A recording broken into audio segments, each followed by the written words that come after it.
Okay, so I'm Waniganayaka. I'm a third-year arts, media and communication student. I'm running on, I think the official title is Safety Orange, though I'd say it's more of a tangerine colour. And my slogan is Tara on top. So are you a member of or aligned with any political parties? Not at all. I value myself as a person who makes judgment outside of political parties. I make my own judgment on what I believe is right and correct. And I think in the case of a union election like this, I hope to represent student interests, whatever they may be. And I don't think the union is a political body, so I think politics is completely out of it. So have you considered voting for any president, or whose support would you like? Well, I mean, I know that the presidential election occurs very close to the actual election for candidates for board director.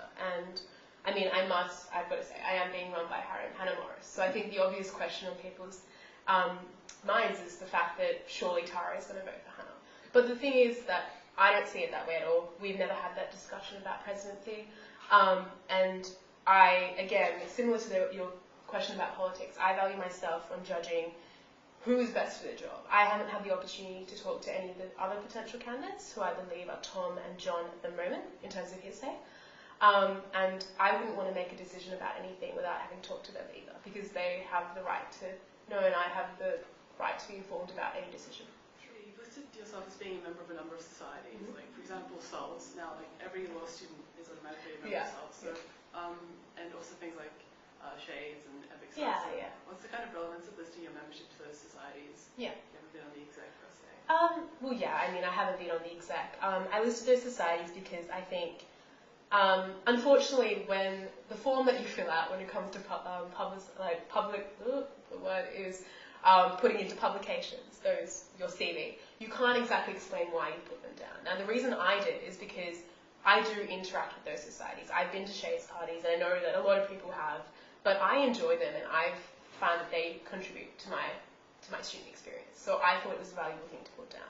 Exactly the same with SOLS. I've been to SOLS parties, I've been to SOLS events, I've been to their clerkship events, I've been to their speaker events, and all these things have shaped my union experience. And I saw that CV as not just listing what I do and those positions that people seem to take of value, but also those things that I believe are important for people to know and identify with me. Okay. So you said before that you hadn't really considered whose support you'd like during the election, but which other candidate do you think you'd identify with the most? Other candidate in the board election? Sure, yeah, I think there's a couple. Robbie Magyar is quite a good friend of mine, and we've been talking about union elections, things like that, for a while. I think me and him, we obviously get along very well, but I also see a lot of really, really valuable matter in his policies. And I think I've got the same to say about Tim Matthews as well. Tim Matthews is also a friend of mine, also someone I really, really admire. Thank you. Also someone I really admire as a candidate, because I've seen his work ethic and I've seen how committed he can be to a role. So those two would be the names I put out there. And finally, unfortunately, I haven't gotten to talk to all of the candidates, there being 16 of them. But one candidate I was able to get to know really recently was Eve. And we just had a very natural conversation and really enjoyed talking to her. And I see her as the kind of person who is really open to ideas and is willing to adapt her own values and her own beliefs if she sees an argument that is legitimate, which is contrary to what she thinks. And I think it's a really great attribute. And so those three people are people I admire and I think I would value the support of, and people that I support myself. Sorry, I just wanted to ask you before we clip that on. Oh, did you want to? Yeah, I thought kind of half talking, I wouldn't clip it on. That's all right. Cool. So now we're talking about that. Let's talk about your policies. So one of your policies is to have a cinema. Like at least 3 or 4 board candidates before you have promised the idea of a cinema. What makes you think that you can make it happen? Yeah. I think I actually sat down with the CEO of the union, Andrew Woodward, and he actually brought up a very similar question to what you're asking. And I feel that what he said, I think, was quite valuable, and that was that if it keeps coming up, there is a reason for why it keeps coming up. And there's a reason why I identified it as something that I want to run with as well. And it's because I think it's a really valuable asset for students to have. The way I envision it is that it's a dedicated cinema space that is not only used to, say, screen indie films, classic films, foreign films, anything like that, but is also a venue for societies to hire, to run their own events and screenings. It can be something that can be incorporated into festivals and USU, like the greater USU events. And it's also a potential new venue for the union to use commercially in terms of hiring it out for community groups. So I see it as more than just like an outdoor cinema screening once every month. I see it more as an asset, an infrastructure asset that can be used for a very long time. Okay, so in terms of the logistics of that, where would it be and what policy, like what's your kind of step-by-step thing you have in mind to get it actually up and running? Yeah. I mean, of course, there are a number of venues which are potentially available. The home redevelopment is underway, and there's room there. Also, a couple of places that I talked to Andrew about were the Footbridge Theatre underneath home building, and also the Cellar Theatre. So both of those are potentially under review soon, under an infrastructure review that the union is going to be taking. And so those three other locations I like to see. Of course, there's a lot more that needs to go into that. I don't presume to know exactly what location will be exactly right until a review is done. I don't think it's a good thing to say where it could potentially go unless a formal review is done. Yeah. What do you think is the biggest challenge currently facing the board? Oh, the biggest challenge currently facing the board. I think communication, definitely. One thing that I really valued last year was the AA review. And the reason why I really valued it was because I saw it as one occasion where the union had truly consulted with students, had been open about their messaging, been open about the fact that there might be a flaw in the system, and had asked students to contribute, give their opinions and their views, whatever they may be. And that is something that I really enjoyed about the union last year. That is something which, unfortunately, I believe is not present all the time. And it's something that, if I get on board, I would like to really, really emphasise and promote, because if the union is to be a consultative organisation which delivers what students want and what's in the student interest, then it is important also that it is able to communicate to those students and communicate in a way which works both ways, not just the union talking to you, not just you talking at the union, but both ways. Good. Yeah. But what about the staff? So if Liberal government comes in and it's abolished, where do you think the union will? Oh, that's definitely another big issue. Before SSAF came about, the union was actually in a position where it budgeted, and it believed that it would be able to be sustainable without that SSAF funding. It wasn't expecting it. Of course, now that I believe the union received 3.184 million last year, 3.11 this year. And it's good that the union has been able to negotiate that much. It's a shame that they haven't been getting more. Ultimately, it is in a precarious position because of the potential change of government. And what the union's focus should be right now, given that it is such a big issue, is securing a multi-year agreement which ensures stability and ensures that the union can plan strategically and make long-term projects and not be confined to having to negotiate every single year. And so, on the note of what you were saying before about communication, when do you think it's appropriate for board meetings to be in camera?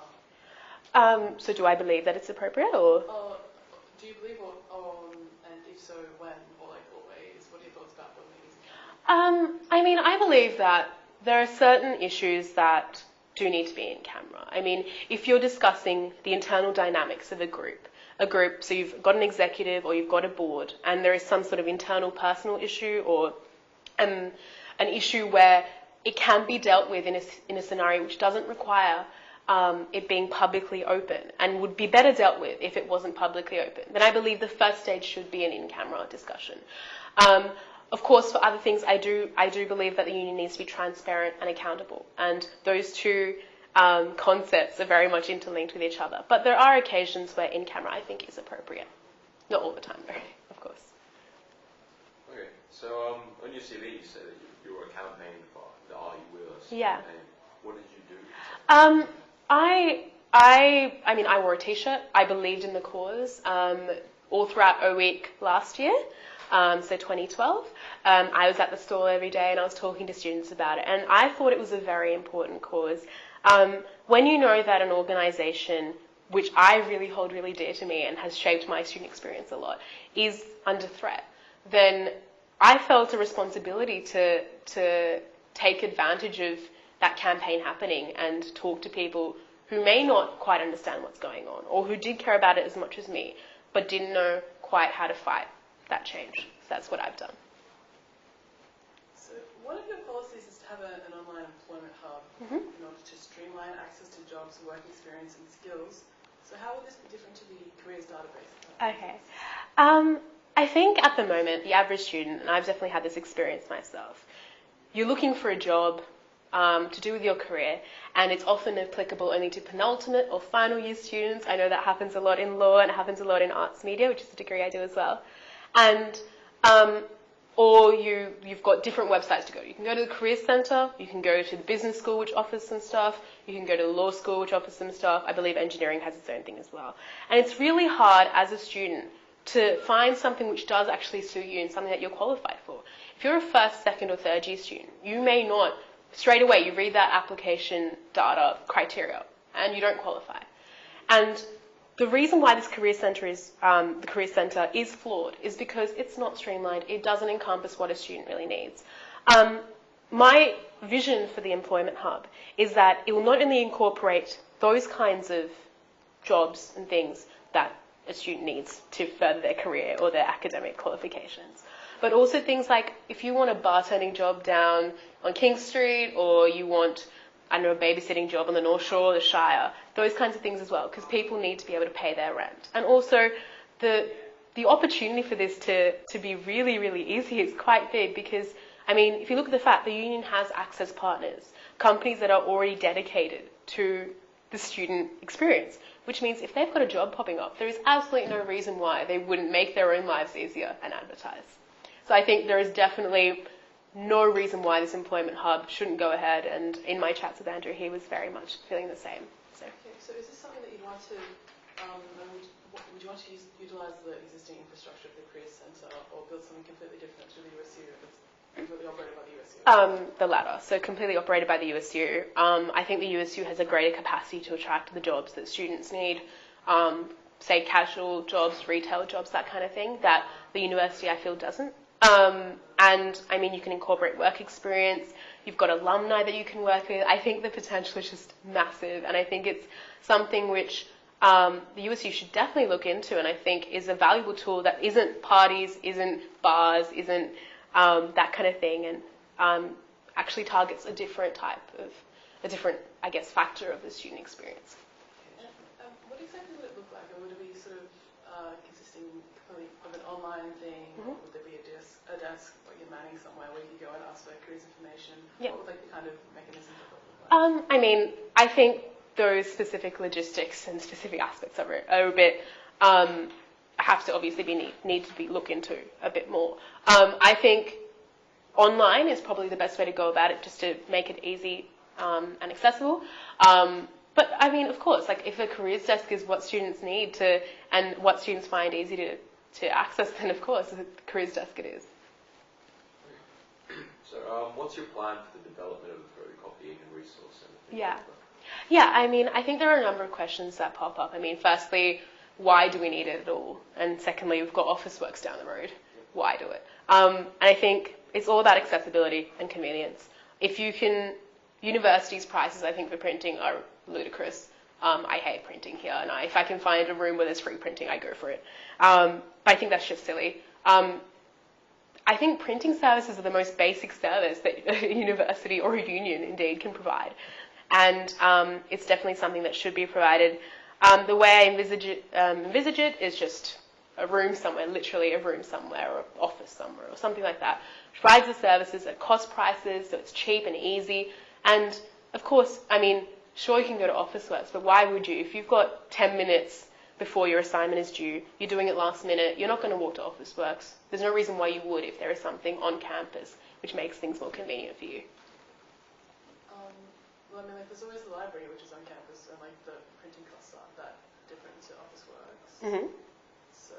Yeah, well, I mean, sure, the library's here, but I mean, what if your assignment's due, like I said, in 10 minutes, you go to Fisher and you realise you can only use your copy card there, or you don't have money on your copy card, or, I mean, there's a lot of issues which pop up, and I don't think that the university's prices are actually that cheap, and I don't believe that they are the lowest that can be had. I just don't agree with that. I hate paying for printing, and I think a service like this is definitely something very easy that the union could do, which students would truly appreciate. If you're elected on AA, will you take the position?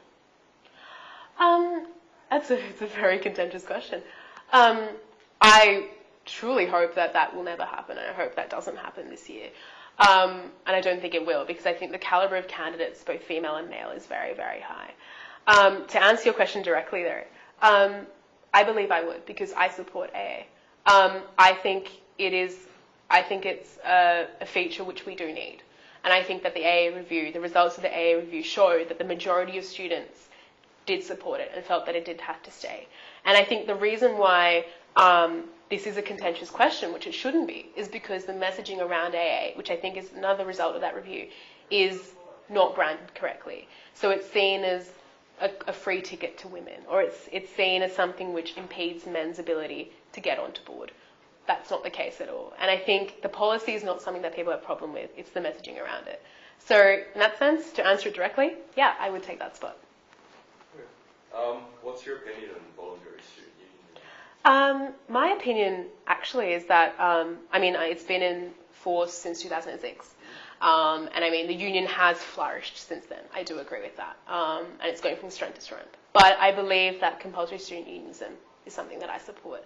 I think the benefit, the advantage of compulsory student unionism is the fact that the union is guaranteed a certain amount of money every year.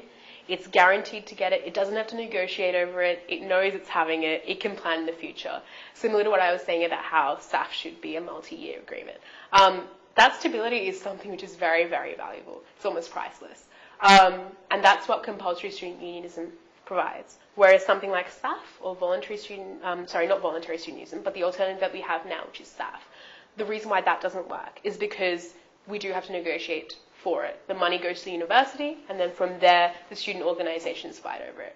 So, in response to your question, I support compulsory student unionism completely.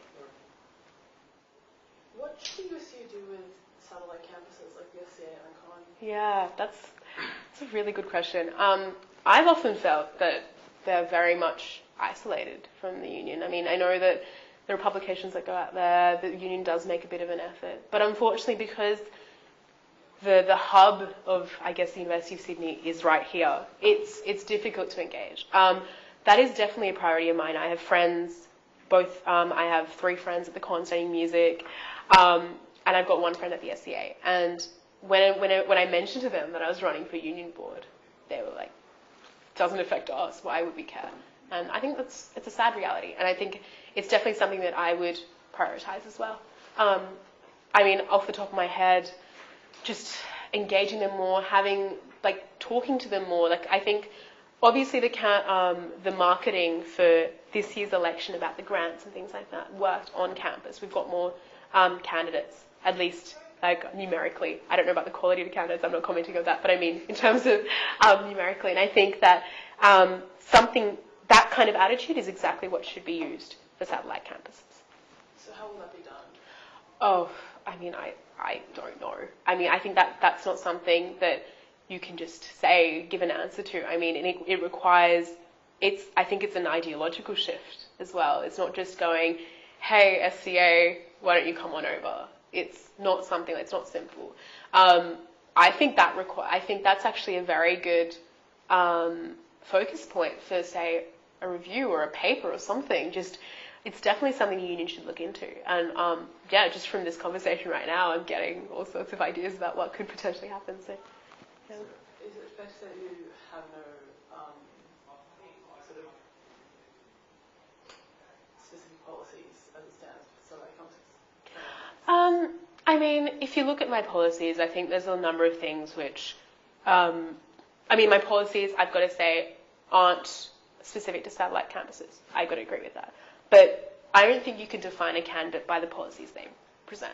I mean, I think each of those policies there, all 4 of my policies, represent a greater vision for what I believe should happen. And that's that there is greater student engagement, that there is greater consultation with students. And I think that second point is where those satellite campuses come into play. So I definitely would love to engage with satellite campuses. And I think that my attitude of consulting with students and wanting to really, really know what they want is something which I think will appeal to satellite campuses.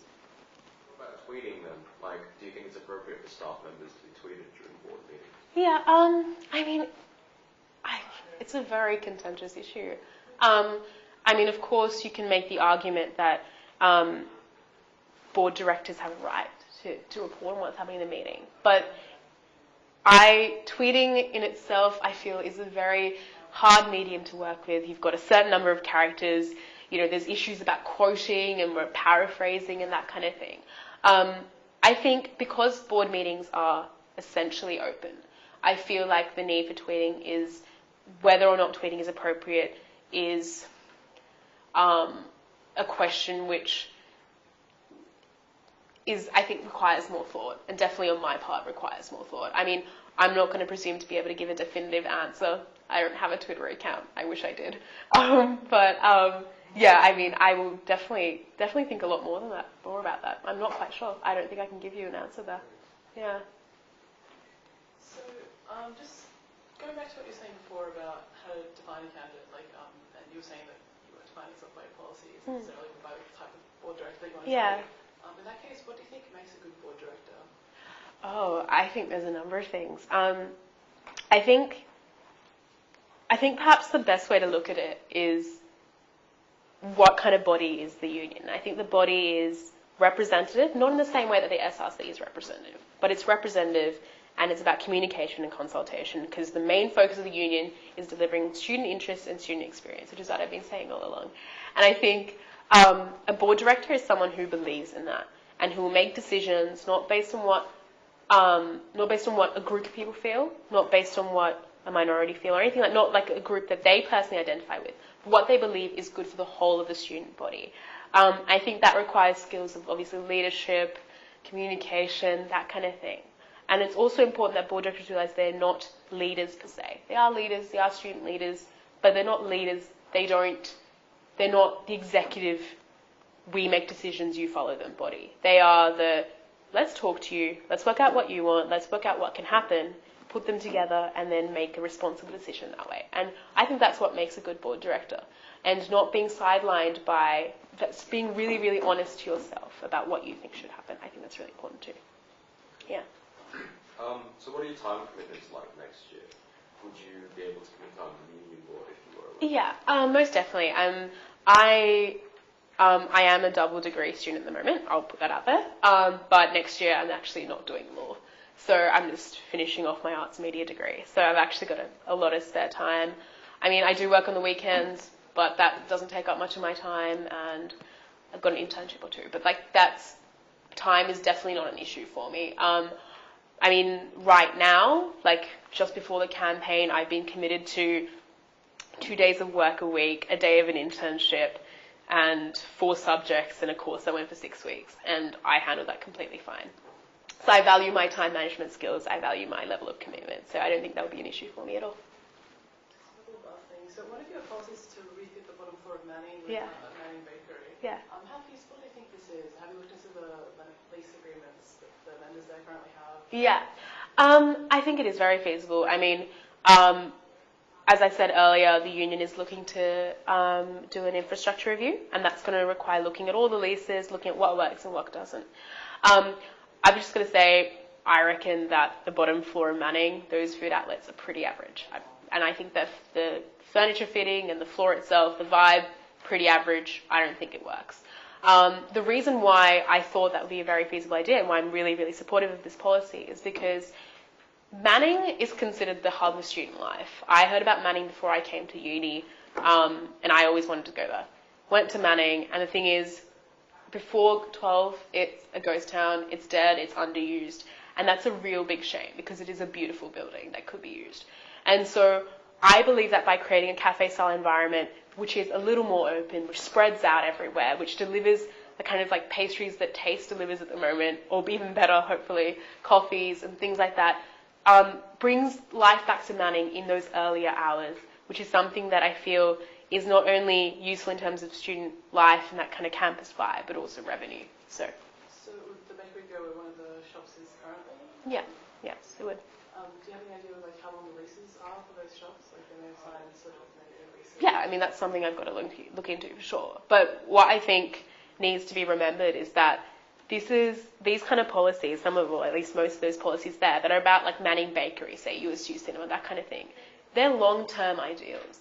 They're not, hey, there's a space open, let's chuck something in there. They're let's wait, let's keep this idea here, it's a great idea, let's wait until the moment is right to put it in, and let's do it. And I think it's important to take every policy that whatever candidate puts out there with that understanding in mind. And always remember that there is a greater vision there than just a Manning Bakery.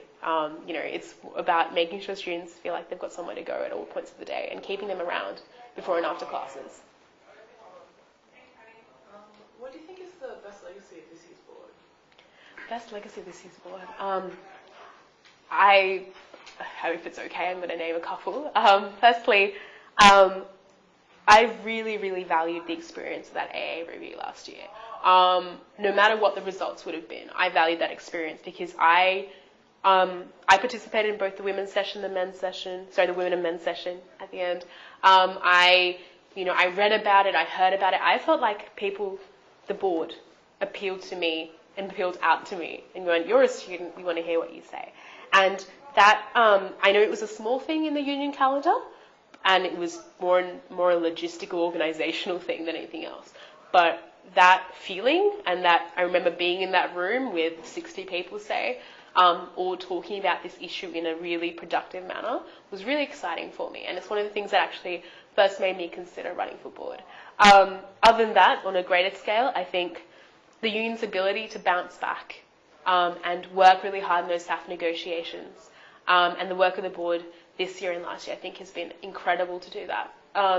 And I mean, filling in that gap and getting that money, I think, is something which will go under the radar for a lot of students because they won't know what happened, but it's fundamental and incredible. Could you identify a mistake or shortcoming that this year's board has kind of made, and how would you improve upon it? Yeah, so this year's board, I think, I feel the problem with this year's board is that they've had again, it comes back to communication. I think boards need to be able to work internally very well, and you guys have raised questions like in camera, Twitter, that kind of thing.